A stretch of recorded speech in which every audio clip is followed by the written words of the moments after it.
السلام علیکم دوستو، ویڈیو کو دیکھنے سے پہلے ہمارے اس چینل کو سبسکرائب کر لیں اور نیچے موجود بیل آئیکن کو بھی ضرور کلک کر لیں تاکہ ہماری ویڈیوز آپ کے پاس بر وقت پہنچتی رہیں۔ جولائی 1948 میں اقوام متحدہ کا کمیشن برائے ہندوستان و پاکستان کراچی پہنچا اور اس نے بھارت، پاکستان، مقبوضہ کشمیر اور آزاد کشمیر کے قائدین سے رابطہ قائم کر کے مسئلہ کشمیر کا کوئی قابل قبول حل تلاش کرنے کی کوشش شروع کر دی۔ ایک روز اس کمیشن کو آزاد کشمیر حکومت کی جانب سے منگلا کے مقام پر لنچ کی دعوت دی گئی۔ کمیشن کے 2 رکن امریکہ کے مسٹر ہڈل اور بیلجیم کے مسٹر جیف سفیروں کا درجہ رکھتے تھے۔ میری یہ ڈیوٹی لگی کہ مشائعت کی غرض سے راولپنڈی سے منگلا تک موٹر کے سفر کے دوران میں ان کے ہم رکاب رہوں۔ میں اگلی نشست پر ڈرائیور کے ساتھ بیٹھ گیا، وہ دونوں پیچھے بیٹھے۔ وہ چند روز قبل نئی دہلی میں Lord Mountbatten, Pandit Jawaharlal Nehru اور سردار ولبھ پٹیل سے مل کر آئے تھے۔ 2-2.5 گھنٹے کے اس سفر کے دوران وہ مسلسل ان ملاقاتوں پر تبادلہ خیالات کرتے رہے۔ میں بھی آگے بیٹھا کان لگا کر ان کی باتیں سنتا رہا۔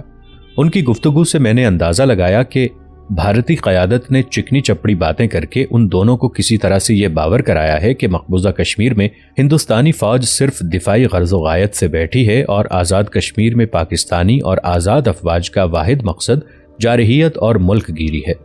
چنانچہ کمیشن کا اولین فرض یہ ہے کہ سب سے پہلے پاکستانی فوج کو آزاد کشمیر سے مکمل طور پر باہر نکالا جائے اور ساتھ ہی ساتھ آزاد مجاہدین کو بھی پوری طرح نہتہ کر دیا جائے۔ اب کمیشن کے یہ دونوں مدبر اراکین موٹر کار میں بیٹھے ہوئے سر سے سر جوڑ کر ہندوستان کی اس خواہش کو پورا کرنے کے لیے عملی تدابیر اور وسائل پر انتہائی سنجیدگی سے غور و خوض کر رہے تھے۔ مجھے ان فریب خوردہ سفیروں کے ارادوں سے خطرے کی بو آئی۔ منگلا پہنچتے ہی میں نے ایک مختصر سی رپورٹ تیار کی جسے ایک مقامی فوجی کیمپ کے ذرائع رسل و رسال سے فوراً چودھری محمد علی کو بھیج دی۔ ساتھ ہی ایک نقل میں نے وزیر اعظم لیاقت علی خان کے نام بھی ارسال کر دی۔ وہ کشمیر لبریشن کمیٹی کے صدر تھے اور ہر ماہ راولپنڈی تشریف لا کر اس کمیٹی کی میٹنگ کیا کرتے تھے۔ اس وجہ سے مجھے ان تک براہ راست رسائی حاصل تھی۔ اپنی رپورٹ کی تیسری نقل میں نے جسٹس دین محمد کی خدمت میں پیش کر دی جو اس کمیٹی کے اہم رکن تھے اور بعد میں اس کے صدر بھی رہے۔ مجھے کچھ معلوم نہیں کہ میری اس رپورٹ پر کسی نے کوئی دھیان دیا یا نہیں، البتہ یہ بات تاریخ سے ثابت ہے کہ ادھر کمیشن UNICIP نے ہمیں اپنے ساتھ مذاکرات میں الجھایا ہوا تھا، دوسری طرف بھارت نے اچانک ایک شدید حملہ کر کے وادی مینڈھر ہمارے قبضے سے چھین لی اور راجوری اور پونچھ شہر کو آپس میں منسلک کر لیا۔ پونچھ شہر کا محاصرہ جو تقریباً سال بھر سے جاری تھا ٹوٹ گیا اور وادی مینڈھر اور دوسرے مفتوحہ علاقوں سے 2 لاکھ سے اوپر مہاجرین اپنے ہلکے ہلکے سامان کی گٹھڑیاں سروں پر اٹھائے دشوار گزار پہاڑی راستوں کو پاپیادہ طے کرتے ہوئے پاکستان روانہ ہو گئے۔ چھوٹے چھوٹے بچوں، عورتوں اور بوڑھے مہاجرین کے اس قافلے کو بھی انڈین ایئر فورس کے جہازوں نے جگہ جگہ اور بار بار اپنی گولیوں کا نشانہ بنایا۔ اس کے کچھ عرصے بعد بھارت نے لداخ کے محاذ پر ایک اور شدید حملہ کر کے ہمیں دراس اور کرگل سے نکال کر سکردو تک دھکیل دیا۔ اس طرح لداخ تحصیل کا اپنے صدر مقام لیہ کے ساتھ رابطہ قائم ہو گیا اور جموں سے لیہ تک پورا راستہ بھارت کے قبضہ اختیار میں آ گیا۔ UN کمیشن کے ساتھ صلح صفائی کی گفت و شنید کے دوران بھارت کے ان جارحانہ فوجی پیش قدمیوں اور کامیابیوں نے سارے آزاد کشمیر میں خوف و ہراس اور مایوسی کی لہر دوڑا دی۔ آزاد مجاہدین نے آزاد کشمیر میں موجود فوجی کمانڈروں کے ساتھ مل کر بھارت کے مزید جارحانہ عزائم کی روک تھام کے لیے کئی دورس منصوبے بنائے۔ پہلے انہوں نے محاذ پر آگے بڑھ کر کئی ایسے مقامات پر قبضہ جما لیا جہاں سے اکھنور اور بیری پتن میں دشمن کی نقل و حرکت صاف نظر آتی تھی۔ ان حرکات و سکنات سے عیاں ہوتا تھا کہ بھارت بھمبر پر حملہ کرنے کی بھرپور تیاریاں کر رہا ہے۔ ہندوستان کے ان ناپاک عزائم کو خاک میں ملانے کے لیے ہماری افواج نے اکھنور اور نوشہرہ کے درمیان فوجی رسل و رسائل کی سڑک کو کاٹنے اور مناور طوی کے مغرب میں خاص طور پر چھمب پر حملہ کرنے کا عزم بالجزم کر لیا۔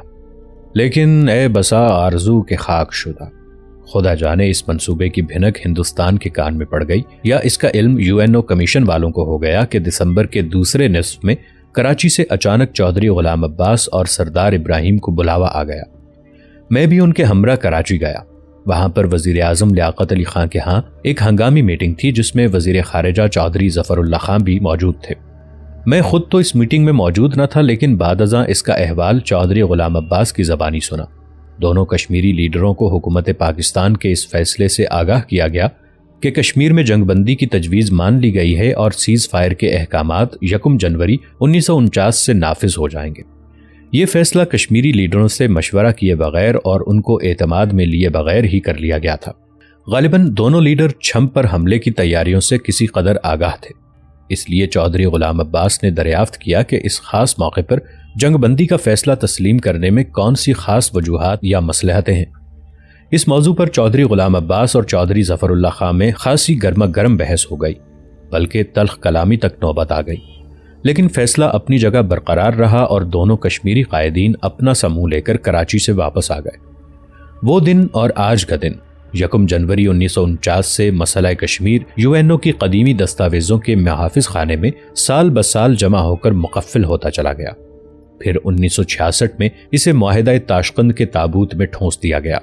6 برس بعد معاہدہ شملہ نے اس تابوت میں غالباً آخری کیل بھی گاڑ دی۔ اسے آخری کیل کا نام میں نے اس لیے دیا ہے کہ ہندوستان اتنا نازک مزاج ہو گیا کہ مسئلہ کشمیر کی مکھی اب اپنی ناک پر بیٹھنے نہیں دیتا۔